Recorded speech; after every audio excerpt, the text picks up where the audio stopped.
자, 여러분 반갑습니다. 대기업에서 기업들의 은밀한 수장을 전달해드리는 대기업 멘토 황준입니다. 자, 오늘 한국 주강이라는 기업에 대해서 얘기를 해보도록 하겠습니다. 요 근래 들어가지고 이제 트럼프 관련해서 남북 경합주로 지금 급등한 시세의 변동이 나타나고 있는 그런 종목이죠. 왜 이런 일이 일어났는지 이 기업 자체의 가치보다는 테마주로서의 역할을 수행을 하고 있다라고 이제 정리를 해놨습니다. 왜 그런고 이 이유에 대해서 한번 자세히 알아볼 것이고, 전반적으로 이제 철강업계가 다 힘든 기간입니다. 다 힘든 기간인데 흑자 전환 이후에 또다시 1분기 만에 다시 적자 전환을 했습니다. 이 내용에 대해서도 같이 다뤄보도록 하겠습니다. 자, 본 내용 바로 거두절미하고 시작하겠습니다. 일단 여러분들 무엇을 하는 회사인지는 알고 투자를 해야 된다라는 겁니다. 주 사업의 내용을 여기 확인을 해보면은 조선기자재가 가장 많은 이 매출액을 차지하고 있는데, 이렇게 보면 이제 엄청나게 매출액을 자랑하는 것 같잖아요. 근데 이제 단위가 원입니다. 그러면 여기 컴마 두 개부터는 10만 원 단위니까 여기부터 억이죠. 그럼 65억 원, 여기도 50억 원, 다 합해서 116억 원 정도의 이번 분기에 매출을 냈다. 그래서 매출을 어떻게 냈느냐 이렇게 도표로 해놓으면은 이런 식으로 압축분철의 매출이 가장 많다. 이게 어디에 들어갑니까? 조선기자재 등에 들어간다라는 겁니다. 즉 이 회사는 철강에 대해서 대표적으로 이제 반응도 하지만은 조선기자재에 대해서도 상당히 조선업의 업황에 따라서도 좌지우지가 된다. 매출액은 그 정도 잡힌다라고 말할 수가 있겠네요. 자, 그런데 제가 이제 철강 기업으로 이제 묶어서 얘기를 한다고 했잖아요. 왜 그런 거 하니 분기 매출액을 보시게 되면은 최근 매출액이 116억 원 아까 확인을 하셨죠? 그런데 순이익이 적자입니다. 즉 매출을 내더라도 원래 보통 철강 회사가 순이익 마진율이 10%가 잘 나오기가 어려워요. 이 부분은 개선을 해야 되는데 이게 개선이 어렵다. 10%가 나오지가 않고 있죠. 적자 전환을 했다라는 겁니다. 보통 이제 적자에서 흑자 전환하는 것은 상당히 터닝 포인트로 작용할 수 있지만은 흑자에서 적자로 전환하는 회사가 힘들어진다라고 생각하는 게 보통 통상적으로 생각하는 겁니다. 그리고 순이익 부분은 지금 이렇게 앞서 말씀드린 것처럼 3천만 원 정도가 적자가 기록이 됐죠. 자, 이런 게 문제가 생길 수가 있다는 겁니다. 왜? 기업 내재적인 가치에 대해서 훼손이 될 수 있기 때문에 이 부분 체크를 꼭 하셔야 되는데, 이 회사의 또 다른 특성이 하나가 있었어요. 극심한 변동의 주가가 계속해서 나타납니다. 이게 사이클이 돈다라고 말씀드릴 수 있는데, 과거에 2002년도부터 돌아가게 된다면 이 종목은 워낙 주식 숫자가 적기도 하고 그리고 시가총액이 적습니다. 즉 말해서 누군가가 맘먹고 이 주가에 대해서 컨트롤을 하려고 하게 되면은 꽤나 쉽게 적은 자본으로, 대형주보다는 적은 자본으로 컨트롤할 수가 있다는 겁니다. 그래서 단기적으로 2023년도 1월 11일 날 투자주의 종목으로 지정이 된 이력이 있습니다. 이때 당시에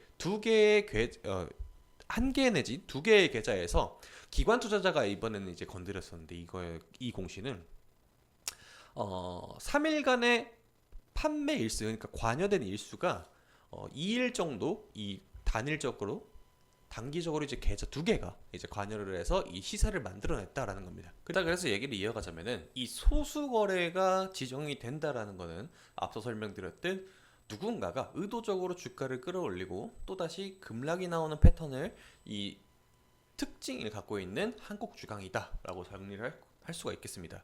사실 이거는 한국 주강만 해당되는 게 아니라 대부분 이제 시가총액이 500억 원 미만의 소형주들은, 완전 소형주들은 이러한 패턴들이 좀 많이 나옵니다. 근데 이번에는 좀 특이했죠. 트럼프 관련돼 가지고 이제 얘기가 있었기 때문에 조금 더 주가가 다이나믹하게 올렸습니다.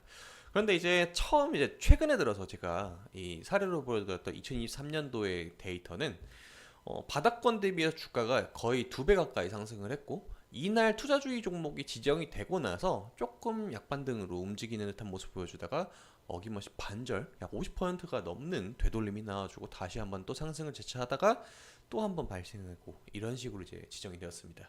그런데 중요한 게 뭐냐면은, 여러분들이 이제 사실 가장 궁금한 거는 이런 테마주로 해서 수익이 나는 게 가장 궁금하시잖아요.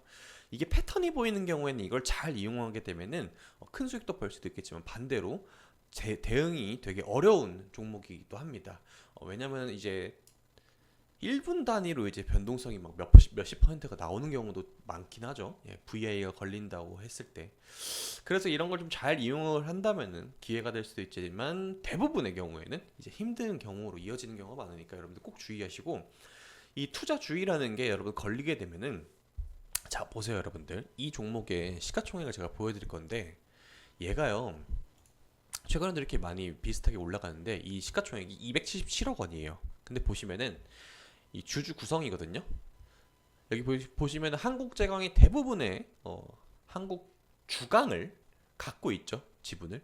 이 말이 뭐냐면은, 이 물량은 안 풀린다라고 가정을 하고 세력들도 이걸 컨트롤한단 말이죠. 근데 이제 반절 나누기 2 해서 이게 277억 원을 나눴어요, 여러분들. 그럼 대략 140억 정도가 떨어지잖아요.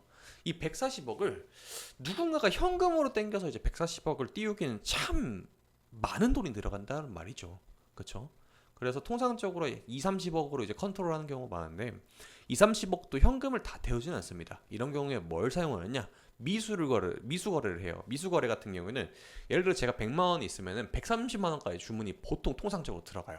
25%나 30%. 증권사마다 다 다르긴 하거든요.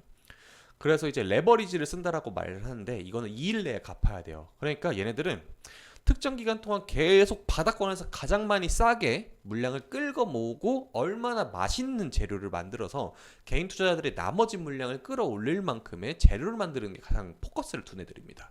그래서 이번에 상승했을 때 7월 5일 날 상승을 했잖아요. 이때 뭐 때문에 올랐죠, 여러분들? 남북경합. 트럼프 피습당하고 나서 트럼프의 과거 발언들을 따지고 보니까 야, 얘가 당선이 되게 되면은 북한과의 관계가 다 좋아진다. 그러면 이제 또 어떻게 되겠어요? 남북경협 뭐가 있어? 해가지고 순환매가 나온 겁니다. 그 테마로 해서. 그래서 그런 애들 중에 그냥 단순하게 있는 하나예요. 기업 자체 모멘텀으로 보았을 때는 진짜 얘가 뭐 10배 이상 올라갈 만한 이런 모멘텀보다는 당장 이제 적자 전환된 거를 개선을 해야 되는데 철강 업계, 업황 자체가 그렇게 막 좋은 상황은 아닙니다. 그래서 여러분들이 이 한국주강이라는 종목에 대해서 기업에 대해서 내재적인 가치를 보고 접근을 한다라고 보게 되면은 기업의 방향성 현재 주가의 방향성과 맞지가 않다라는 겁니다. 이걸 제가 말하고 싶어가지고 오늘 이렇게 말을 하는 거고 정리를 좀 해보면은 철강업계는 현재까지는 이 중국의 수요가 되게 부진해요. 사실 이 중국 수요를 왜 지금 계속해서 말을 하느냐? 어쨌거나 한국 중앙에 납품하는 회사들은 대부분 내수에 집중되어 있어요. 실제로 매출표를 뜯어보게 되면은 수출은 거의 없다고 보면 됩니다. 있긴 있어요. 있긴 있는데 내수 매출에 대비했을 때 비교했을 때는 거의 없는 수준이기 때문에 이걸 보지 말고 여러분들 뭘 봐야 되냐면은 철강업계보다는 현재는 지금 조선기자재 쪽으로 우리나라 지금 벌크선이나 LNG선 이런 거 발주가 많이 들어오긴 하거든요.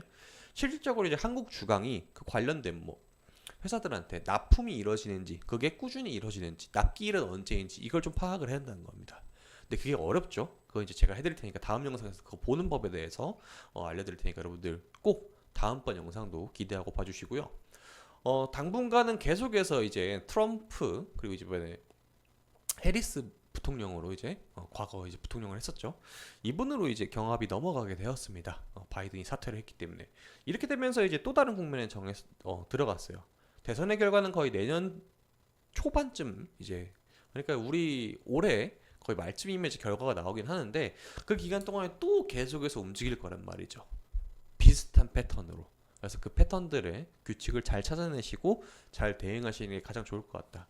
기업 자체의 가치보다는 현재 테마주로서의 역할을 수행을 하고 있기 때문에 그거에 맞춰서 포커스를 갖춘 다음에 투자를 하는 것 또한 긍정적인 방향으로 가는 길이기 때문에 여러분들 꼭 투자를 조심조심해서 신중하게 결정했으면 좋겠습니다. 자, 오늘 영상 여기서 마무리 짓도록 하겠고요. 여러분들 의견 또한 제가 다 읽어보고 있으니까 여러분들 의견 많이 남겨주시기 바라겠습니다.